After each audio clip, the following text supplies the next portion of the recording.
Welcome back to Beyond Wisdom, where we explore timeless truths for a more peaceful and meaningful life.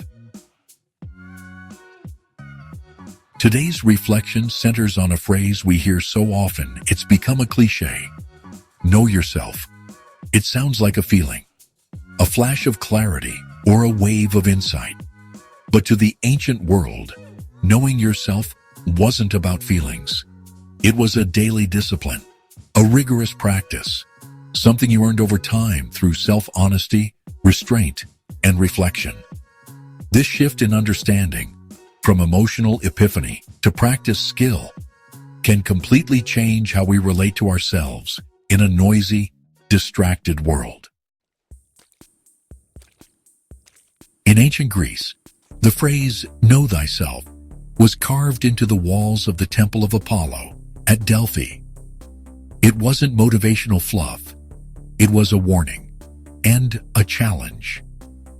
For the Greeks, especially the Stoics and philosophers like Socrates, this phrase was not an invitation to indulge in personality quizzes or label yourself with traits.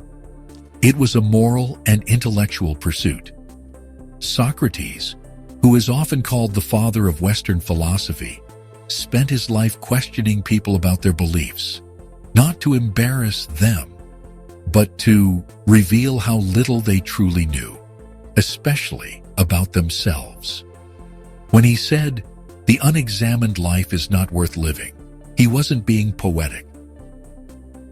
He meant that self-knowledge was life's most important task, and that it required daily effort, not comfort, not vibes, but discipline. To really know yourself, the ancients believed you had to get under your own illusions.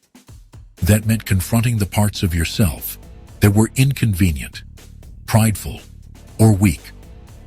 In the Enchiridion, the Stoic teacher Epictetus reminded his students that it is impossible for a man to learn what he thinks he already knows. In other words, ego was the enemy of self-awareness. Real self-knowledge demanded that you lay your identity bare, not dress it up with affirmations or performance. Imagine a sculptor chipping away at a block of marble. That was the image of the disciplined self, shaping character by removing what doesn't belong. The process was slow and often painful, but it was honest. Ancient thinkers built routines that helped them stay aligned with who they really were and who they aspired to be. Marcus Aurelius, the Roman emperor and Stoic philosopher, journaled almost every morning. His meditations weren't written for anyone else. They were reminders to himself, reminders to stay humble, focused, and inwardly free. This kind of writing wasn't self-expression. It was self-examination. Similarly, in Eastern traditions like Buddhism, knowing oneself came through disciplined observation of the mind. Meditation wasn't about achieving a state. It was about seeing clearly, watching the mind without flinching. And in both East and West, silence, solitude, and restraint were considered necessary conditions to truly observe one's own nature. These were not passive acts. They were practices. Just like training the body, training the self took effort, intention, and patience.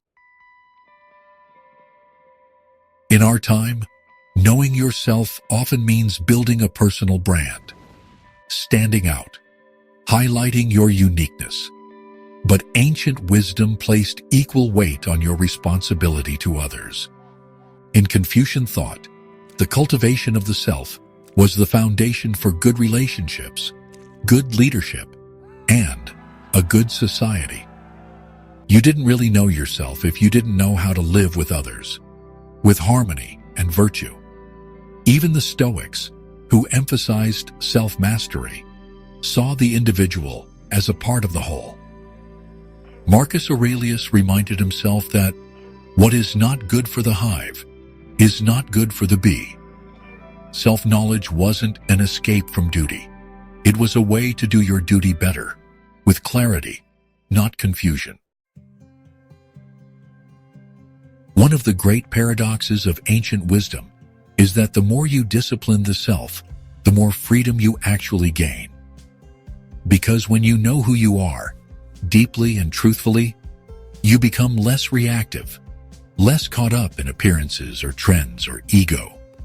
The Stoics called this ataraxia, a calm, unshakable mind.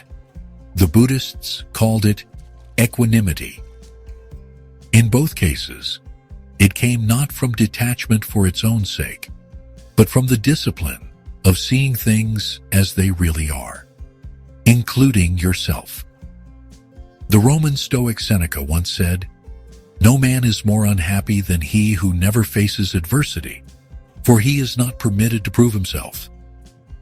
Knowing yourself, then, wasn't about safety. It was about becoming strong enough to handle life with grace. Not because you controlled everything, but because you knew how to control yourself. Today, we often confuse emotion with insight. If something feels true, we assume it is true. But the ancients would caution us, feeling is not the same as knowing. Just because you feel lost doesn't mean you understand your path.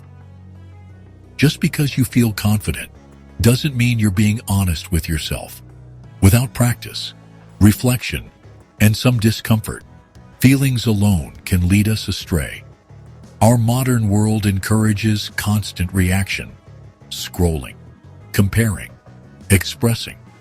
But the ancients urge us to pause, to examine, to train our attention, to learn how to be alone with ourselves, not as a punishment, but as a sacred practice.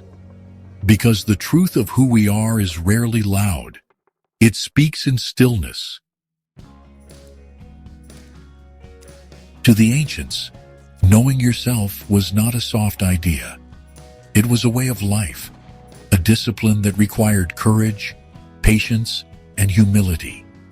They didn't promise that it would be easy, but they believed it was worth it.